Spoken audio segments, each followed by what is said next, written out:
Hey y'all. So had this really weird game on Talishar the other day, and just thought I'd show it off.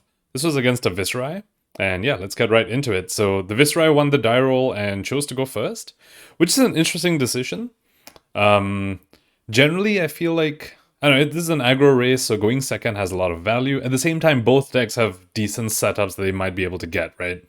Like, I might be able to set up Embodiment of Lightning or Chalmont Heroic. Opponent might be able to set up like a stack of Rune Chants. But we see that the opponent goes Grasp into Drawn, so that's really good for us that they sort of missed on their potential setup, which means we get to start with Tempo without much punish. We did leak one from the Arcane Damage Rune Chant because, well, we don't have Arcane Barrier. I don't think it's worth it. I think the 3 life you gain from Grasp, plus maybe the 1 or 2 times you activate it, just outweighs the Vexing Quill hand. Okay, so we draw into a bit of an awkward hand. We definitely want to send the Erase Face at our opponent. But just doing that obviously is a little not great. So I do like to start with the Sonata here and just hope that we hit something. And even if we don't, I do have the fallback play of Force of Nature for the embodiment into Erase Face into Thorn. So yeah, so I Sonata and we do miss. We reveal 3 non-attacks, so that's not great. But then yeah, as I said, we go into the fallback of Force of Nature, Erase Face, Thorn. Still a pretty strong turn. Our opponent needs to do something about his Erase Face. Likely, we're just going to get a bunch of armor from them. But, you know, we need to get the armor from them at some point. And if we get armor from them now, then maybe later they can't block our Snatch, right? Yeah, so we just get 7 points of block from them, 4 of them from armor, which is completely expected. And it's part of why I honestly don't like stacking on-hit triggers. So in that case, that Erase Face had the Erase Face on-hit plus a Force of Nature draw effect. And just when you do that, you sort of give your opponent more value for their blocks, right? So not a big fan of doing that, but our hand sort of forced us to do that. Cool. And then we draw into a strong hand. We get to Belittle, into Minnowism, into Gloomveil, into Thorn, and Arsenal another Belittle.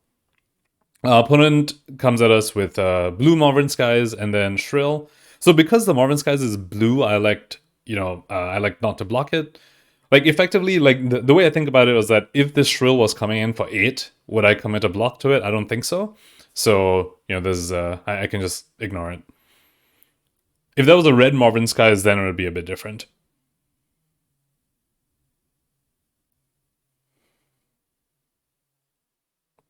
Oh, also, it was very easy to miss that, actually, because Talishar, like, you know, it finishes, like, the non-attacks very quickly. My opponent actually played a Gorganian Tome there, which is going to be relevant later, spoiler.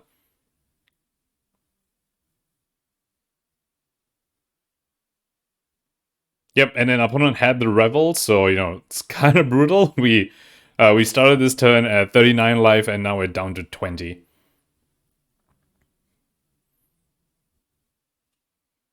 Alright, so we aren't coming back with as strong a turn as our opponent did, but, you know, it's still decent. And we get to Arsenal Belittle going into a Tunic turn, which is very strong. Yep, and because our opponent didn't block the Belittle, we got the Embodiment, which means that I didn't need to creep us out this Minnowism to sort of guarantee I'll have the action point to swing the Thorn. Since I got the Embodiment, my Gloom will have go again for sure. Whereas if they blocked the Belittle, I probably would have used my Creepers to flash out the Minnowism, just so I guarantee that I'll be able to swing Thorn.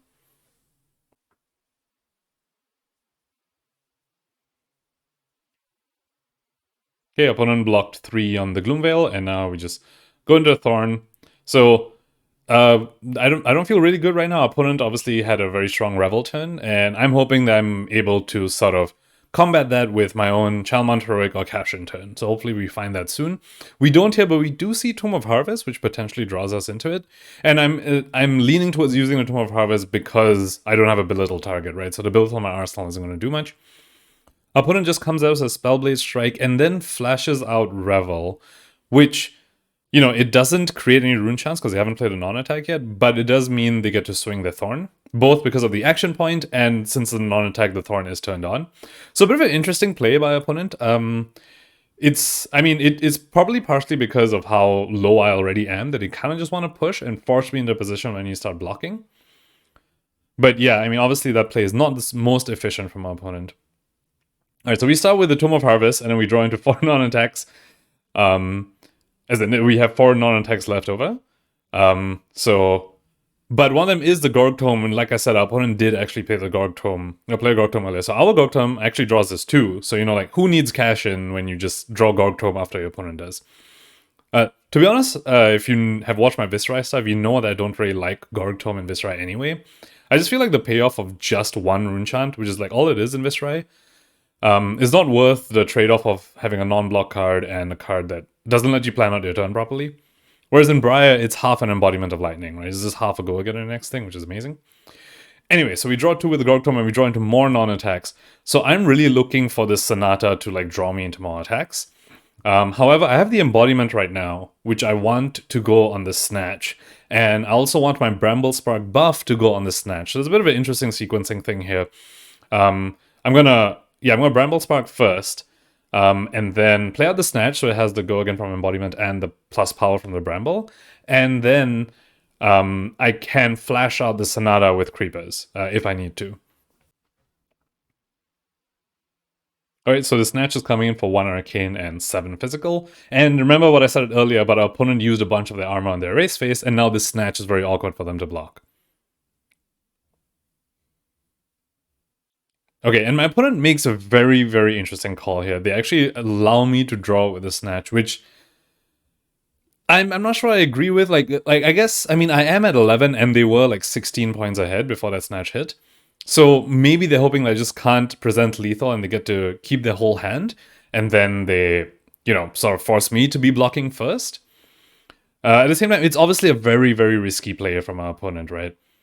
Alright, so we have the action point, and actually, since I drew into an attack that does get buffed by this Minnowism, I realized that it's probably better for me to Sonata now without flashing it out, and flash out the Minnowism after I have more information of what I'm drawing from the Sonata, right? So I pitch 4 into the Sonata, which means we reveal 5 cards, and we do get 2 hits out of it. So here's where things start to sort of spiral for our opponent because they did let us draw from that Snatch. So again, because our opponent let the first Snatch hit, I'm like, you know what, let me... Like, the Overload, I can sort of guarantee the go again because it will be buffed by Minnowism, and I already have the go again on Gloomveil. So I want to start with the Snatch, just to maybe get the draw, maybe get some blocks on my opponent, just so I have more information before I carry on.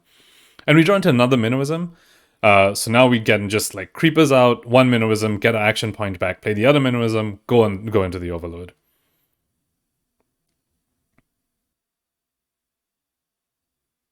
So yeah, I mean, it feels like I sort of get what my opponent was going for. They were trying to, get me to start blocking first, because typically in an aggro matchup, that is how you win. You win by making your opponent block first. But something like a Snatch is a pretty big deal to just let hit, right?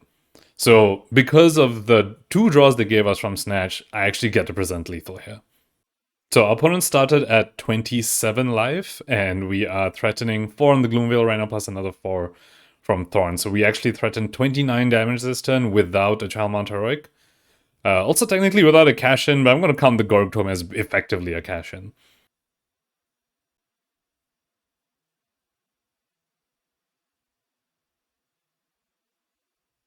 Okay, but then we swing the Thorn. Opponent takes 2 Arcane for sure, because they have no AB.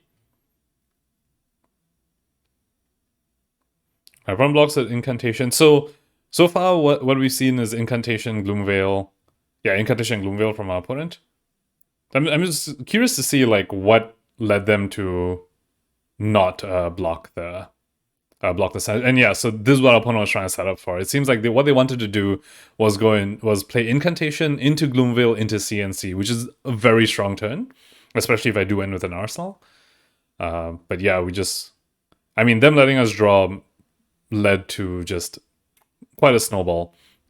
And then I'm looking at my hand, and again, it's at first when I saw this, I was like, okay, this is quite not an amazing hand. But then I realized it's actually lethal here. Remember, our opponent has no AB, so as long as I can present 4 arcane damage to my opponent, we actually just win. So I just go ahead and block with the Grasp here. I do need every single card to pull this off, because my only non-attack is also my resource card. But I do need to play that non-attack, right? So I kind of need all my other cards for resources. Yep, so we go ahead and make a Rune Chant, and then we can play the Crackle, which comes in for 2 Arcane. one from the rune chant, one from its own effect. And it doesn't matter whether opponent blocks this or not, because with our Tunic, we have exactly enough resources to creep us out this Force of Nature into a Rosetta Thorn for the final 2 points of arcane damage to finally get them. So yeah, very weird game, mostly because like this was a game where I didn't find any cash-in or any Shalmount Heroic. And then we just barely get that off the opponent, letting us draw too many cards. That turn, we basically drew 2 cards from Gargantuan Tome and 2 cards from like the next 2 snatches. So, you know, that was quite a lot. Anyway, that was the game. Thank you for watching and hope you enjoyed it.